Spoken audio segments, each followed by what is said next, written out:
오늘 보실 하나님 말씀은 고린도전서 9장 13절부터 23절입니다. 고린도전서 9장 13절부터 23절 말씀 보겠습니다. 성전의 일을 하는 이들은 성전에서 나는 것을 먹으며 제단에서 섬기는 이들은 제단과 함께 나누는 것을 너희가 알지 못하느냐. 이와 같이 주께서도 복음 전하는 자들이 복음으로 말미암아 살리라 명하셨느니라. 그러나 내가 이것을 하나도 쓰지 아니하였고 또 이 말을 쓰는 것은 내게 이같이 하여 달라는 것이 아니라 내가 차라리 죽을지언정 누구든지 내 자랑하는 것을 헛된 대로 돌리지 못하게 하리라. 내가 복음을 전할지라도 자랑할 것이 없으면 내가 부득불을 할 일임이라. 만일 복음을 전하지 아니하면 내게 화가 있을 것이로다. 내가 내 자의로 이것을 행하면 상을 얻으려니와 내가 자의로 아니한다 할지라도 나는 사명을 받았노라. 그런즉 내 상이 무엇이냐? 내가 복음을 전할 때 값없이 전하고 복음으로 말미암아 내게 있는 권리를 다 쓰지 아니하는 이것이로다. 내가 모든 사람에게 자유로우나 스스로 모든 사람에게 종이 된 것은 더 많은 사람을 얻고자 함이라. 유대인들에게 내가 유대인과 같이 된 것은 유대인들을 얻고자 하며 율법 아래 있는 자들에게 내가 율법 아래 있지 아니하나 율법 아래 있는 자같이 된 것은 율법 아래 있는 자들을 얻고자 하며 율법 없는 자에게는 내가 하나님께는 율법 없는 자가 아니요 도리어 그리스도의 율법 아래 있는 자이나 율법 없는 자와 같이 된 것은 율법 없는 자들을 얻고자 함이라. 약한 자들에게 내가 약한 자와 같이 된 것은 약한 자들을 얻고자 하며 내가 여러 사람에게 여러 모습이 된 것은 아무쪼록 몇 사람이라도 구원하고자 함이니 내가 복음을 위하여 모든 것을 행함은 복음에 참여하고자 함이라. 아멘. 오늘은 복음을 위해 스스로 종이 되다. 복음을 위해 스스로 종이 되다라는 제목으로 하나님 말씀을 보겠습니다. 여러분도 알다시피 성전에 일하는 사람은 성전 수입으로 살고 제단에서 제사를 드린 사람은 제물로 바쳐진 것을 먹지 않습니까? 주님께서도 같은 취지로 말씀하셨습니다. 복음을 전하는 사람은 그 복음을 믿는 사람의 후원을 받아야 한다라고 말했습니다. 그러나 나는 내 자신을 위해 이 권리를 행사한 적이 없습니다. 이렇게 편지하는 것도 무엇을 얻으려는 것이 아닙니다. 나는 누군가에게 나를 불신하거나 나의 동기를 의심할 만한 빌미를 주노니 차라리 죽음을 선택하겠습니다. 내가 복음을 선포하는 것은 그것으로 나의 이익을 취하기 위함이 아니기 때문입니다. 나는 복음을 전하지 않을 수 없습니다. 만일 내가 복음을 전하지 않으면 나는 파멸하고 말 겁니다. 복음을 전하여 생계를 꾸리는 것이 내 생각이었다면 나는 약간의 급여라도 기대했을 겁니다. 그러나 복음을 전하는 것은 내 생각이 아니라 내게 엄숙하게 맡겨진 사명입니다. 그러니 내가 어찌 급여를 기대할 수 있겠습니까? 그렇다면 내가 메시지를 전하여 얻은 것이 무엇입니까? 그것은 여러분에게 값없이 복음을 전하는 즐거움입니다. 그러니 여러분은 나의 경비를 지불하지 않아도 됩니다. 나는 어느 누구의 욕구나 기대에 매이지 않는 자유인이지만 다양한 부류의 사람들에게 다가가려고 자발적으로 모든 사람, 즉 종교인, 비종교인, 도덕가들, 자유분방하게 사는 부도덕가들, 실패한 자들, 타락한 자들의 종이 되었습니다. 나는 그들의 생활 방식을 받아들이지는 않았습니다. 나는 그리스도 안에 내 뜻을 두었지만 그들의 세계로 들어가서 그들의 관점으로 경험하고자 했습니다. 나는 모든 모양의 종이 되었고 만나는 사람들을 하나님께 구원받는 삶으로 인도하고자 했었습니다. 내가 이 모든 일을 한 것은 복음 때문입니다. 나는 복음을 두고 이러쿵저러쿵 논하기보다 다음한 복음에 참여하고 싶었을 뿐입니다. 라는 것이 오늘 본문의 내용 관찰이죠. 자, 오늘 본문의 핵심은 무엇입니까? 오늘 본문의 핵심은 복음을 위해 바울은 자신의 자유와 권리를 기꺼이 포기하고 내려놓았다. 13절을 한번 보세요. 바울은 고린도 교인들의 마음속에 영적인 씨앗을 뿌린 사람이기 때문에 하나님의 율법을 따라 물질적인 추수를 할 때 나눠 가질 수 있는 권리를 갖고 있다라고 13절에 말합니다. 같이 한번 읽읍시다. 성전의 일을 하는 이들은 성전에서 나는 것을 먹으며 제단에서 섬기는 이들은 제단과 함께 나누는 것을 너희가 알지 못하느냐라고 말하죠. 자신의 사역에 대한 대가를 고린도 교회에서 받을 권리가 있다라고 바울은 분명하게 말하고 있죠. 왜냐하면 그 당시 제사장들도 제단에 바쳐진 제물에 대한 일정한 몫에 대한 권리를 가지고 있었기 때문입니다. 예수님도 분명하게 말씀하시지 않았습니까? 예수님도 누가복음 10장 50절 5절부터 7절 이렇게 말씀했어요. 어느 집에 들어가든지 먼저 말하되 이 집은 평안할지어다 하라. 만일 평안을 받을 만한 사람이 거기 있으면 너희의 평안이 그에게 머물 것이요 그렇지 않으면 너희에게로 돌아오리라. 그 집에 유하며 주는 것을 먹고 마시라. 일꾼이 그 삭슬 받는 것이 마땅하니라. 이 집에서 저 집으로 옮기지 말라. 예수님도 일꾼이 그 삭슬 받는 것이 마땅하다라고 분명하게 말씀하셨죠. 그래서 바울은 14절에 이와 같이 주께서도 복음을 전하는 자들이 복음으로 말미암아 살리라라고 명하셨다라고 기록하고 있습니다. 그러나 바울은 이러한 권리를 누리지 않겠다라고 분명하게 오늘 본문에서 밝히고 있는 겁니다. 바울에게는 권리보다 무엇이 더 소중하기 때문에 그렇습니까? 바울에게는요, 권리보다 복음이 더 중요하다라는 거죠. 당시 돈을 위해 순회하던 철학자들이 많았어요. 이 철학자들은 많은 사람에게 누를 끼치고 다녔어요. 바울이 말하는 것은 그겁니다. 나는 당시 돈을 위해 순례하는 철학자들과는 달리 성도들에게는 조금이라도 누를 끼치지 않겠다라는 거죠. 직접 생계를 꾸려가며 밤낮을 가리지 않고 복음을 전한 사람이 그래서 바울이에요. 바울은 복음의 가르침에 조금이라도 방해가 되는 것이 있다면 나는 권리와 의무를 누리는 길이 아니라 고난의 길을 가겠다라고 오늘 본문에서 말하고 있는 겁니다. 15절 같이 한번 읽어봅시다. 그러나 내가 이것을 하나도 쓰지 아니하였고 또 이 말을 쓰는 것은 내게 이같이 하여 달라는 것이 아니라 내가 차라리 죽을지언정 누구든지 내 자랑하는 것을 헛된 대로 돌리지 못하게 하리라 라고 말씀하고 있는 거예요.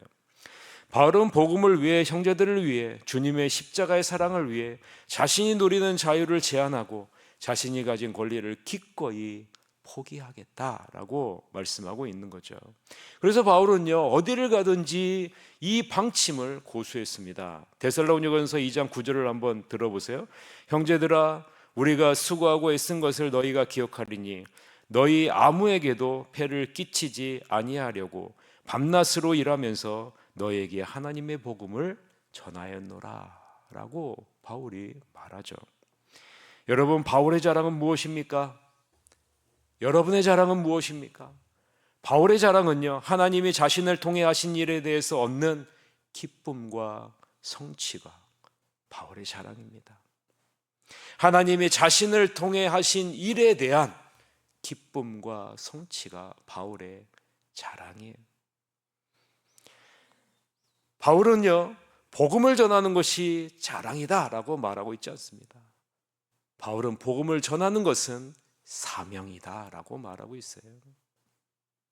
여러분, 자랑은 해도 안 해도 되죠. 그러나 여러분, 사명은요, 반드시 해야 되는 거예요. 반드시 해야 되는 거예요.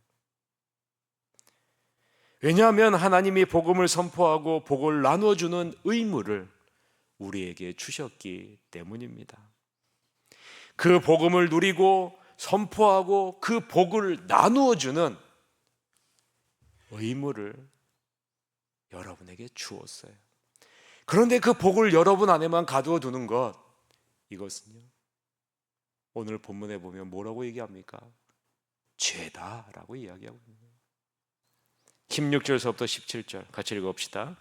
내가 복음을 전할지라도 자랑할 것이 없음은 내가 부득불을 할 일임이라. 만일 복음을 전하지 아니하면 내게 화가 있을 것이로다. 내가 내 자의로 이것을 행하면 상을 얻으려니와 내가 자의로 아니한다 할지라도 나는 무엇을 받았다고요?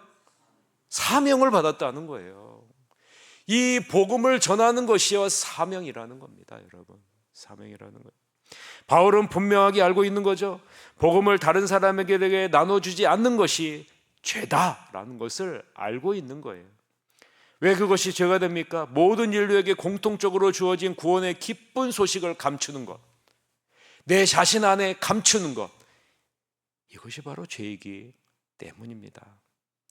예수님이 십자가에서 이루신 구원의 기쁜 소식을 감추지 말라고 바울이 분명하게 말하고 있는 거죠. 내 안에만 가둬두지 말라고 말하고 있는 거죠. 하나님의 자녀된 우리들은 이 구원의 기쁜 복된 소식을 전해야 될 사명을 받은 사람들입니다. 감추면 그것이 우리에게 화로 돌아온다라고 바울이 분명하게 말하고 있는 것, 여러분 이것을 여러분 잊지 마십시오. 바울은 믿음의 청직으로 사명을 지닌 채 하나님의 뜻에 따라 복음을 전했습니다. 바울에게 상은요, 자신의 권리를 다 사용하지 않고 값없이 복음을 전하는 거예요. 바울에게 상은요, 복음을 전하는 거예요. 바울 자신에게 사역의 기쁨은 값없이 복음을 전하는 것이죠. 그래서 바울은 자신을 움직이는 원동력이 바로 하나님이 주신 사명이다라고 말하고 있는 겁니다. 하나님이 주신 사명이 우리를 움직이는 원동력이 될 때 우리는 물질에서 자유로울 수 있어요. 사람의 시선에서 자유로울 수 있습니다. 여러분에게 질문을 한번 해보십시오. 나를 움직이게 하는 원동력은 무엇일까? 나를 움직이게 하는 원동력은 무엇일까? 하나님이 주신 사명이 여러분을 움직이게 하는 원동력이 되는 복을 누리시기를 바랍니다. 그러면요, 돈과 재산에 대한 애착에서 자유로워집니다. 사람의 말과 행동에서 자유로워져요. 내가 이만큼 했는데 왜 나를 알아주지 않아? 왜 나를 무시해? 라는 생각에서 우리는 자유로울 수 있습니다. 우리의 원동력이 하나님이 주신 사명이 아니라 나의 열심에서 나오게 되면 우리는요, 사람의 말과 행동에 무너지는 겁니다. 돈과 재물에 무너지는, 얽매이는 삶을 살아갈 수밖에 없는 겁니다. 바울을 한번 보십시오. 바울은 하나님이 맡겨주신 복음이 더 많은 사람에게 전해지도록 자신에게 있는 자유와 권리를 내려놓고 스스로 종이 되는 길을 선택합니다. 이것이 바로 바울이 전도자로서 크게 쓰임을 받을 수 있었던 비결이에요. 유대인에게는 유대인처럼, 모세의 율법 아래에 있는 사람들에게는 율법 아래에 있는 사람처럼 살았어요. 또 약한 자 앞에서는 자신이 약자가 되었고, 비록 하나님의 도덕적인 율법을 범한 적은 없지만 바울은 이러한 사람들이 주님 앞에 나오도록 할 수만 있다면 바울은 무엇이라도 할 준비를 하고 있었던 사람입니다. 바울이 이렇게 할 수 있었던 이유가 무엇일까요? 그것은 십자가에서 자신의 자유와 권리를 다 포기하고 십자가에서 스스로 자신을 낮추신 그 예수님을 바울이 만났기 때문입니다. 그리고 예수님 안에서 있는 그 복을 바울이 받아 누리게 되었기 때문이에요. 그래서요, 죄의 종이 아니라 하나님의 자녀가 되었고 하나님 나라의 상속자가 되었고 새로운 피조물이 된 것을 바울이 알았고, 그것을 하나님 나라를 누리는 복된 백성으로 살아갈 수 있었기 때문입니다. 그분의 희생적인 사랑으로 완전히 새로운 존재가 되었기 때문입니다. 그래서 바울은요, 자신도 예수님과 같이 자유와 권리를 내려놓고 스스로 자기 자신을 낮춰 섬기는 삶, 종으로서의 삶을 살게 된 겁니다. 그리스도를 따르는 제자의 삶을 산 거죠. 아무쪼록 나를 움직이게 하는 원동력은 무엇일까? 나를 하나님의 자녀로 삼아주시기 위해 십자가에서 자신의 자유와 권리를 다 포기하고 십자가에서 스스로 자신을 낮추신 예수님, 그 희생적인 사랑을 받은 나는 예수님을 위해 어떠한 삶을 살아가고 있을까? 여러분 자신의 모습을 뒤돌아보시고 하나님이 주신 자유와 권리를 내 자신의 탐욕을 채우는 육신의 기회로만 삼지 마시고 복음을 증거하기 위해 스스로 종의 길을 걸어간 바울과 같이 자신을 낮춰 섬기는 삶을 통해 많은 기쁨의 열매를 맺는 여러분들이 되시기를 주님의 이름으로 간절히 축원합니다. 기도하시겠습니다.